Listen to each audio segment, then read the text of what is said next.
আসসালামু আলাইকুম। Welcome to the world of Taymiyyah. কেমন আছেন আপনারা সবাই? আশা করি আপনারা সবাই ভালো আছেন। আজকে আমাদের অ্যাপার্টমেন্টের দারোয়ান চাচা গ্রামে গিয়েছিলেন। উনি গ্রামে হাঁস মুরগি পালেন।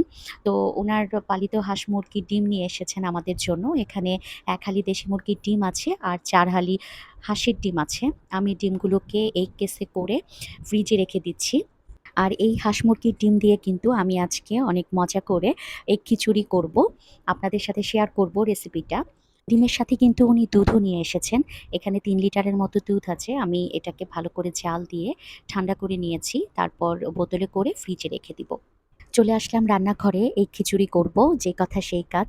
চুলায় অলরেডি আমি তেল দিয়ে গরম মসলা দিয়ে পেঁয়াজটাকে একটু বেরেস্তা করে নিচ্ছি হালকা করে।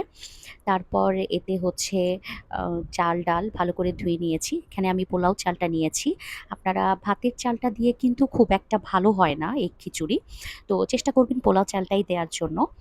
তো আমি চাল ডালটা ভালো করে ভেজে নিয়ে এর মধ্যে হলুদ, মরিচ, ধনে, জিরে যা আছে সব মসলা ইউজ করছি। আদা রসুন বাটা, লবণ দিয়ে ভালো করে একটু নাড়াচাড়া করে তারপর পরিমাণ মতো পানি দিয়ে কিন্তু আমি ঢেকে দিয়েছি।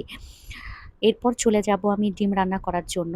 কড়াইতে আমি পেঁয়াজ আর তেল দিয়ে একটু ট্রান্সপারেন্ট যখন হয়ে যাবে পেঁয়াজটা, তারপর কিন্তু সব ধরনের মসলা দিচ্ছি। হলুদ, মরিচ, ধনে, জিরে, আদা রসুন বাটা দিয়ে ভালো করে মসলাটাকে একটু কষিয়ে নিচ্ছি, হালকা একটু পানি দিয়ে। আসলে আমি যে খিচুড়িটা এখন করব, এই খিচুড়িটা কিন্তু খুব একটা নরমও হবে না, আবার একদম ড্রাইও হবে না। খিচুড়িটা মানে মোটামুটি একটু মাখা, মাখা টাইপের একটা খিচুড়ি হবে। আপনারা যখন লাস্টে আমি দেখাবো খিচুড়িটা কেমন হয়েছে, তখন বুঝতে পারবেন যে এটার কনসিস্টেন্সিটা কেমন হবে।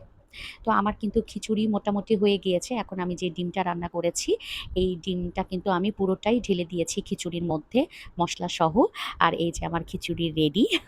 আলহামদুলিল্লাহ, খেতে অনেক মজা হয়েছে। আপনারা এভাবে বাসায় ট্রাই করে দেখবেন, অনেক ভালো লাগবে। নাস্তা শেষে চা না খেলে কি হয় বলেন? আমার পাশের বাসার আপু আমাকে একটা মসলা চা দিয়েছে। বলল যে, "এই চাটা কিছুই না, শুধু গরম পানি করে এই চায়ের মধ্যে ঢেলে দিবেন, ব্যাস আপনার চা রেডি। এতে চিনি বা অন্য কোনো কিছুই দিতে হবে না।" তো আমি ঢেলে নিচ্ছি, ২ কাপ চা করছি। কারণ আমার বাসায় কাজের খালা এসেছে। উনি আমার বাসায় কাজ করেন। তো উনাকেও বললাম যে, "খালা, আমার সাথে আপনিও ১ কাপ চা খান।" তো উনাকেও দিলাম। ভালোই লেগেছে চাটা, খারাপ লাগেনি। একটু অন্যরকম একটা টেস্ট ছিল। ছেলে এই যে ফ্লোরে হচ্ছে ওর সবগুলো ব্লগ একসাথে নামিয়ে তারপরে যে ব্লগ বানাচ্ছে। আমি জিজ্ঞেস করছি, বাবা তুমি এটা কি বানাচ্ছ? বলছে এটা রেল লাইন বানাচ্ছি।